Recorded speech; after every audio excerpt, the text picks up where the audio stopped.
Assalamualaikum warahmatullahi wabarakatuh. Nama saya Ilmi Elvinayanti dengan NIM 2511104 dari kelas Penmas 3B. Di sini saya akan menjelaskan tentang teori-teori pembelajaran untuk memenuhi tugas UTS pendidikan peserta didik. 3. Di sini saya akan menjelaskan tentang teori-teori pembelajaran. Teori belajar merupakan usaha yang sudah disusun untuk dapat memberikan suatu gambaran akan bagaimana seseorang dapat mempelajari sesuatu yang sampai didapatkannya suatu pemahaman tentang proses pembelajaran yang intern dan juga kompleks. Pembelajaran tersebut dapat menimbulkan suatu perubahan di berbagai aspek kehidupan seseorang.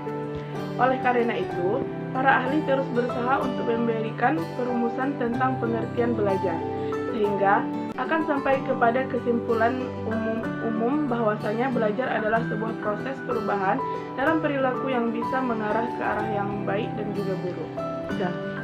Teori-teori belajar dan penerapannya.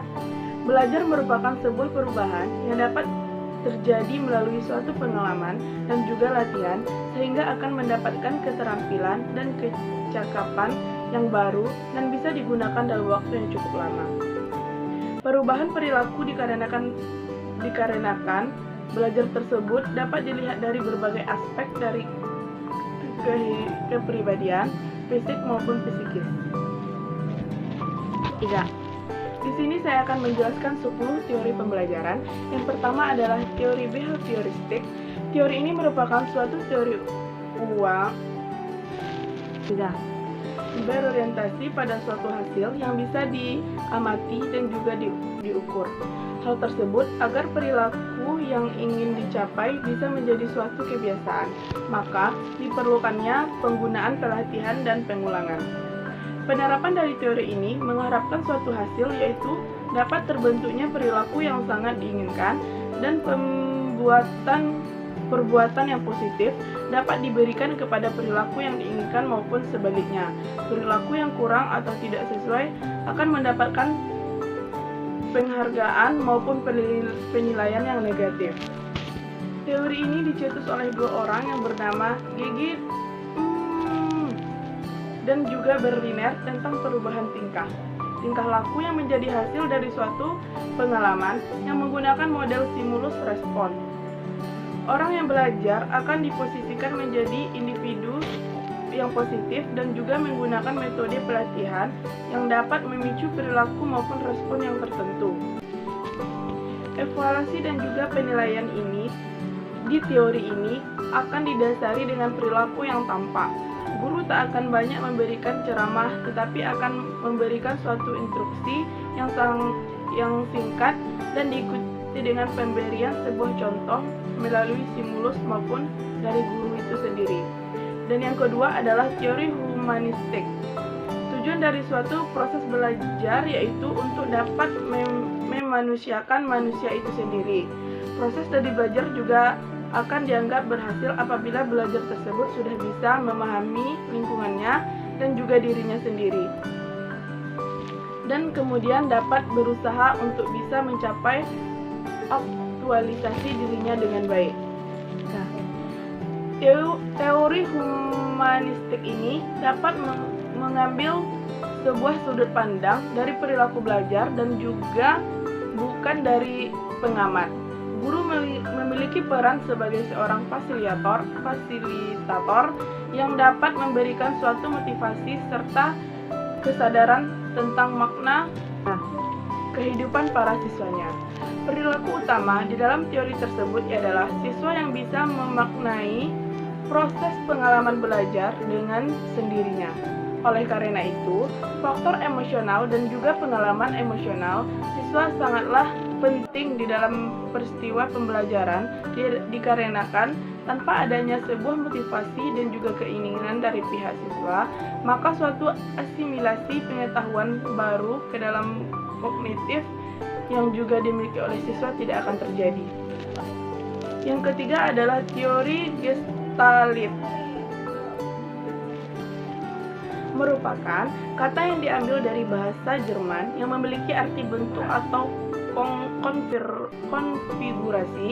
Menurut para ahli, teori ini menyatakan bahwasanya seorang dapat memperoleh pengetahuan melalui informasi dan juga sensasi pengetahuan melalui informasi dan struktur secara menyeluruh, kemudian untuk menyusunnya lagi di dalam struktur yang memiliki bentuk lebih sederhana. Nah, sehingga struktur itu akan lebih mudah untuk dipahami, dan kemudian pokok dari pandangan teori ini ialah objek maupun sebuah peristiwa yang dapat dipandang menjadi keseluruhan yang terorganisasi. Nah, yang keempat adalah teori sosial. Pokok utama dari teori ini merupakan manusia yang belajar melalui pengamatan yang ia lihat kepada perilaku orang lain. Pakar yang juga banyak melakukan suatu riset mengenal teori belajar ini adalah Albert Bandura dan juga Bernard Wiener.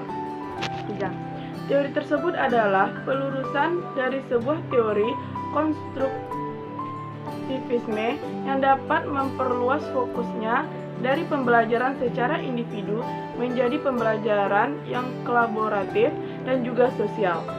Orang dewasa dan juga anak-anak dapat belajar banyak dari melakukan imitasi dan juga pengamatan ini. Yang kelima adalah teori revolusi sosiokultural. Arah pembahasan teori yang satu ini adalah kepada dua teori belajar menurut beberapa para ahli, yakni teori Piagetin dan teori Vygotsky. Mereka berpendapat bahwasanya perkembangan kognitif merupakan sebuah proses yang berdasarkan atas mekanisme biologis di dalam perkembangan saraf manusia, dan juga kegiatan belajar tersebut dapat terjadi dengan seiring pola tahapan perkembangan yang tertentu dan sesuai dengan usia seseorang tersebut. Yang keenam adalah teori kognitif. Teori kognitif lebih meningkatkan suatu proses belajar dibandingkan dengan hasil belajarnya. Teori tersebut juga mengatakan bahwasanya belajar tak sekedar untuk melibatkan hubungan di antara stimulus dan juga respon, tetapi dari tingkah laku manusia ditentukan oleh persepsi dan pemahamannya mengenai situasi yang memiliki hubungan dengan tujuan belajar. Nah, yang ketujuh adalah teori konstruktivistik. Teori ini diartikan menjadi suatu pembelajaran yang memiliki sifat generatif, yakni tindakan yang dapat menciptakan sebuah makna dari apa yang sudah dapat dipelajari. Konstruktivisme lebih menekankan belajar menjadi aktivitas manusia yang dapat membangun maupun menciptakan suatu pengetahuan dengan memberikan suatu makna di pengetahuannya yang sesuai juga dengan pengalamannya. Yang kedelapan adalah teori kecerdasan ganda. Kecerdasan adalah suatu kemampuan untuk dapat memecahkan masalah maupun menghasilkan suatu hal yang dapat dibutuhkan di dalam suatu latar budaya yang tertentu. Orang dapat dikatakan cerdas ketika sudah mampu untuk memecahkan masalah yang dihadapinya di dalam hidup dan kemudian dapat menghasilkan sesuatu yang berguna di dalam hidupnya dan juga orang lain. Yang kesembilan adalah teori Van Hill. Van Hill adalah seorang guru yang berasal dari Belanda, dan ia meneliti aspek dari pembelajaran di dalam pelajaran geometri dan kemudian menemukan bahwasanya terdapat tahap perkembangan mental anak dalam mempelajari geometri. Dan teori yang terakhir adalah teori sibernetik. Teori sibernetik adalah suatu teori belajar yang terbilang baru apabila dibandingkan dengan teori yang lainnya. Belajar adalah suatu pengolahan informasi, maka begitu juga yang dinyatakan oleh teori sibernetik ini. Hal yang lebih penting dari suatu proses belajar yaitu sistem informasi yang dipelajari dan diproses siswa. Pendapat lainnya dari teori sibernetik ini yaitu tak ada satupun proses dalam pembelajaran yang cocok untuk digunakan di dalam seluruh situasi dan juga seluruh siswa. Karena bagaimana cara belajar sangat ditentukan dengan sistem informasi. Demikianlah